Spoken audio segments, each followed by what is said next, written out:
Yeah, today, if you watched my POV on Split, sometimes Dorgamo's jumping circles in the sky, Fade Dog's coming behind me, and the waylay stun on me. Like, it's just like, okay, what can I do, bro?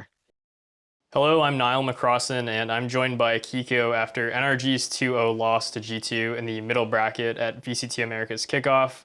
Obviously, not the result that you guys wanted, Keiko, and I know the team was dealing with some illness throughout the week, but what was it that you think caused things to go south today? Um, I think kind of so the boys have played against NRG a lot, so they have like a sort of identity G2, they said. And I think that they kind of threw that all out the window. They started playing double duelists, which is a little bit freaky. They started playing super aggressive, pushing, and it wasn't what we had in the game plan, I would say. They kind of just changed everything up on the fly, and it worked out super well for them today. And yeah, I think we just weren't ready to adapt to it. So Yeah, you mentioned the double duelist. I know Phoenix has always been like a viable agent on Pearl, but Bonkar mentioned at halftime he obviously didn't expect that comp from G2 either. Having gone up against it, like what would you say is the hardest part about playing against a composition like that? I mean, definitely countered a little bit of what we were trying to do. The veto specifically, it kind of ate everything on the A main, and then on the B hits, he was there a lot of the time. So kind of ate a lot of our util. And then Phoenix is very good at fighting A main. They were fighting A main, rotating towards B. So they kind of like had a really good game plan for their comp, and I kind of played it really well. And we kept hitting the stack, so it was pretty unfortunate for us. I don't think we played it to the best of us, best of our ability, I would say. So moving on, you guys play the winner of Cloud9 and 100 Thieves in the lower bracket. So I want to ask, who do you have in that matchup, and like how are you feeling heading into the next round? Playing Cloud9 versus who? 100 Thieves. 100 Thieves. Who do I have winning that matchup? Um, I think Cloud9, to be honest. They were looking a lot stronger than before, to be honest. They look really good today against Leviathan. We watched the game. Oxy's feeling it. And yeah, I really like I really want to play Cloud9 because I think we play really well against them, their play style. So hopefully it's them. But I think it's like pretty 50-50 between the two. Like having watched them and like hearing you say that like you think Cloud9 are looking better, like what do you think they've actually improved on the most since the match earlier in the tournament against them? I would say I think Celsius's calling got better over time. I think definitely today he looks really good on the bind. But yeah, I would say that just watching them, they look a lot better than they did against us. So hopefully it's gonna be them because we know how to play against them anyways. So hopefully that's what we're looking forward to. All right, and when we're talking about IGLs, like I actually want to ask you about the last two IGLs you've played for, Ethan and Nats. They're obviously two Valorant legends at this point, who are both kind of forced to take over the reins as IGL on their teams. But how would you compare Ethan and Nats's calling styles? I would say that NRG is a lot more structured, a lot more set things, and with Liquid, it was really open, a lot of mid-rounding, a lot of input from me and the others about how we want to play the round, a lot of flexibility and freedom. Kind of played on the fly, kind of adapted, kind of played wasn't a lot of set rounds. We had like some structure rounds, like a lot of set things at the beginning, and then we had like specific rounds. But other than that, it's super defaulty. We kind of figured out the solutions on the way. So it was really free. And NRG is a little bit more structured, more set. I would say more like structured system. So it's like a different sort of really two different like IGLing styles. So yeah. And how has it been for you, like getting used to that different style? Like, do you prefer the more structured style, or what do you prefer? It's I would say it's like it's different. A learning experience. Obviously, you got to get used to it. Played with both in the past before. I would say that I prefer obviously like more loose because I have a lot more freedom individually. But other than that, I think I'm getting used to playing with the boys. Um, I mean, obviously today didn't go as well as we thought, so obviously we have to go back and figure out why. So yeah, I mean, it is what it is. All right, and yeah, I spoke to Ethan after your match against 100 Thieves, and we talked about how you're filling Som's shoes on this team, and he said you've made things very easy for him. He thought you were doing very well.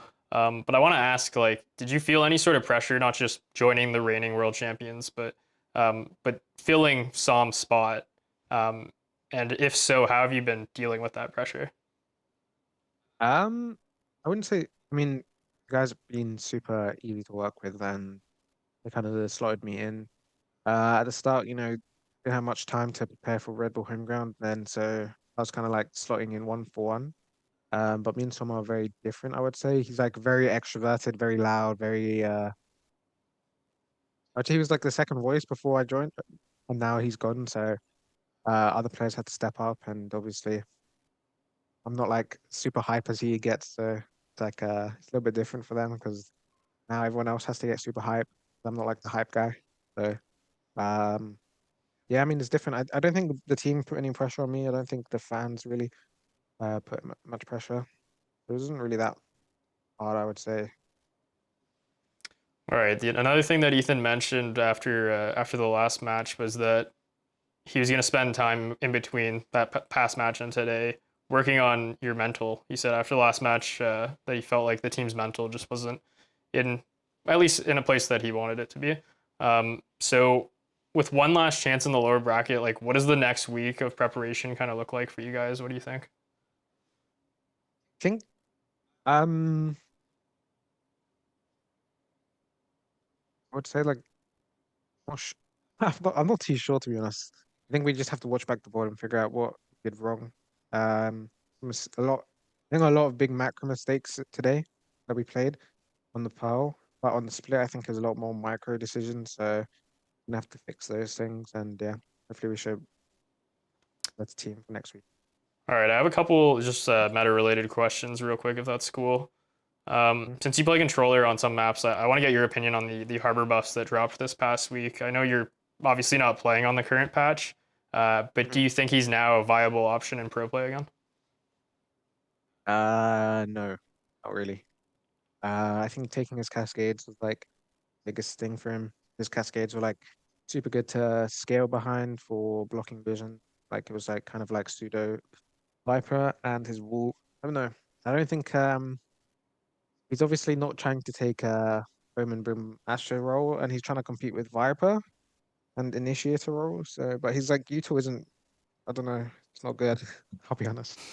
All right, and then the other agent I wanted to ask about was Waylay because obviously she's very strong right now within the current duelist meta. She's been being played quite a bit, especially in Americas. But most people I've talked to the past few weeks have said that they still feel like she needs a bit of a nerf potentially.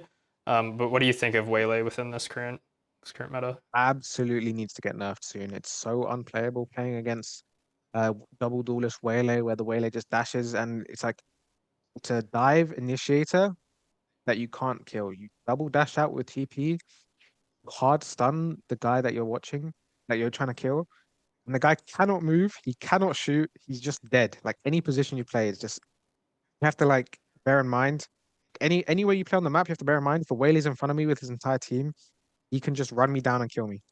Like so you cannot play alone. It's like super oppressive, so annoying to play against, I would say. And yeah, it's just like most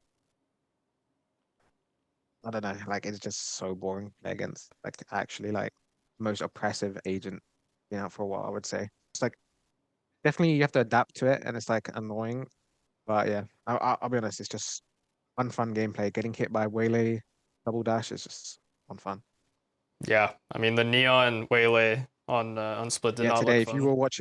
if you watched my POV on Split sometimes, Dorgamo's jumping circles in the sky, Fade Dog's coming behind me and the Waylay stun on me. Like it's just like, okay, Yeah, can I not do much you better? can do about that.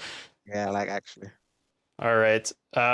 So as a member of NRG, the goal is always going to be to like win international trophies. But my last question for you is, I just want to ask, like, what would it mean for you personally to lift a trophy with this group of guys?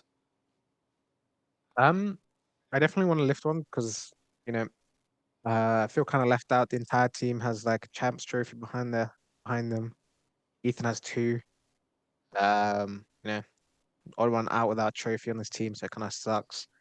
So yeah, they all had really good experiences in Paris, had fun. Yeah, just want to win, want to win for once. Yeah, All right, fair enough. Well, it was nice meeting you, Keiko, and appreciate you taking the time to do the interview. And good luck next round. thanks so much. Okay, take care. Bye. Bye.